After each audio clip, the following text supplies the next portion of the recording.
15 dastardly betrayals, 27 broken hearts, 8 bloody revolutions, 765 deadly bullets, 200 litres of blood, countless tears, 22 blissful reunions, 1 film festival. So my name is Josh Marston, and I live in New York, and I'm here in Sydney for the Australian premiere of my new film, The Forgiveness of Blood. Forgiveness of Blood is a fiction film about 2 teenagers in Albania.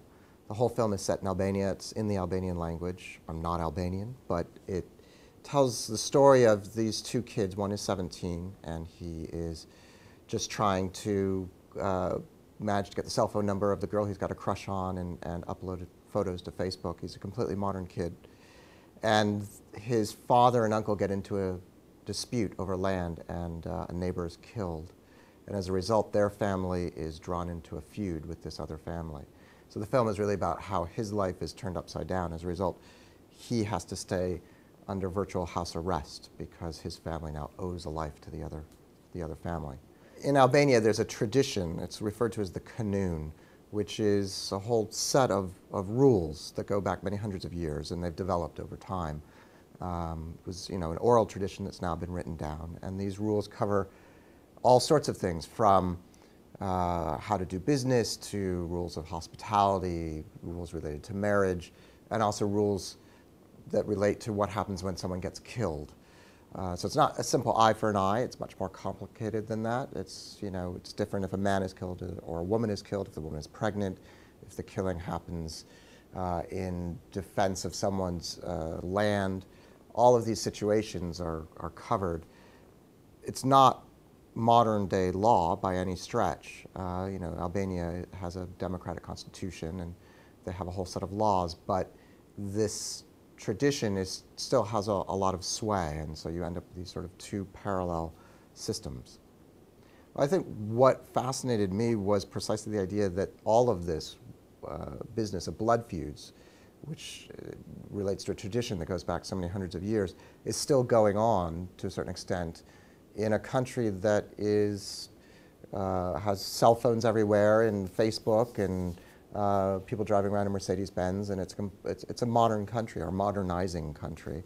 And it was that conflict, that juxtaposition of the old and new, that was really fascinating to me. So that's why the entry point of the story is the 17-year-old boy and his 14-year-old sister, to sort of see what happens to 2 kids who are, of our age and who are perfectly modern when their lives are derailed by this older system. I think the joy of working in a country that's not my own is that everything's new. I think that's what attracts me to work in countries that aren't my own, because I can show up and I feel like I'm constantly learning something and constantly investigating. And I think that also enables me as a filmmaker to come to a story that might have already been told in a different fashion by a local filmmaker from a different point of view, because I don't know any better. I'm a blank slate in a sense, and I may see things that a native filmmaker might not. The challenge, of course, is that it means that I'm constantly having to work overtime to make sure that I get it right. Because what I don't want to do is come in and just reiterate cliches or misrepresent what's going on. And so it's really a lot of conversations and interviews and trying to talk to everyone possible, and constantly double checking, all from beginning to end throughout the entire process of saying, does this really feel right? Is this really the way it would happen? Well, my first film, Maria Full of Grace, I shot it in Colombia, and it was financed by HBO in the United States. And they really, even though it had a theatrical release, they gave me a lot of free rein to make the film that I really wanted to make. And that opened up many doors. And there were a number of films after that that I tried to get off the ground. I ran into the difficulty within the American film system of needing a certain cast in order to get a certain budget, and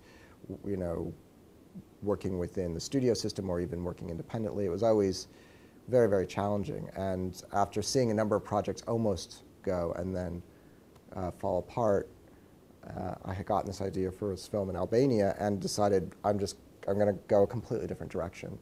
And so my producer and I decided to apply for grant money in order to get just enough seed money for me to go to Albania and do the research and write the screenplay, and then found European financing.